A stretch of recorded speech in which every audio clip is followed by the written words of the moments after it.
Goeiedag, baie welkom by Woordspieël. Vandag is ons by Eksodus hoofstuk 38 en ons lees saam vers 21, my tema Goeie Rentmeesters. Ek lees vir jou. Hier volg nou 'n lys van die materiaal wat gebruik is om die tent te maak waarin die klippe met die getuienis was. Moses het die Lewiete opdrag gegee om dit alles op te skryf. Hulle het dit onder leiding van die priester Aaron se seun Itamar gedoen. So die volk het al die materiaal gebring wat nodig was vir die bou van die tabernakel en al die toebehore wat daarin moes kom. En nou het hulle al die materiaal wat nodig is. 'n paar ton goud, 'n paar ton silwer, koper, plus nog klomp ander materiaal. En ten spyte daarvan dat daar oorvloed was, dat Moses op 'n stadium vir die mense moes sê, luister, ons het nou genoeg, het Moses opdrag gegee dat daar baie noukeurig rekord gehou moet word van al die materiaal wat ingekom het en alles wat gebruik word. Hy was glad nie morsig en onverskillig met dit wat hy in sy hande gehad het, met dit wat God in sy hande gegee het nie.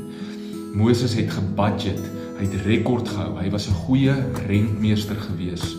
Hy het geweet dit waarmee hy nou werk en dit moet doen wat God van hom gevra het om te doen, kom uit God se hand uit en dit behoort eintlik aan God en hy moet dit reg bestuur.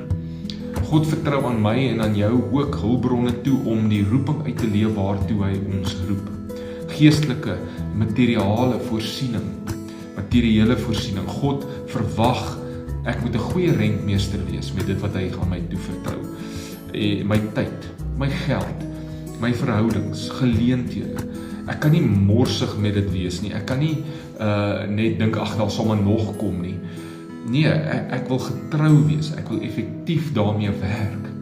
Elke besluit wat ek neem, elke geleentheid wat ek aangryp, al my tyd wat ek spandeer, myself, my liggaam. Ek wil 'n goeie rentmeester daarvan wees, want dit moet gebruik word om God se doel en sy roeping in my lewe uit te leef.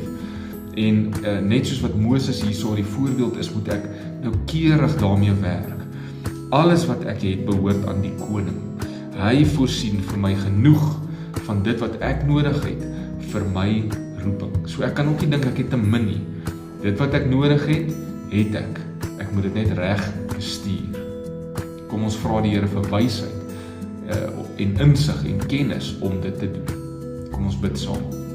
Dankie Vader dat ek nie hoef te bekommer oor waar my hulpbronne vandaan kom nie. U voorsien. Help my om nou 'n goeie rentmeester te wees met dit wat U aan my toevertrou. Amen.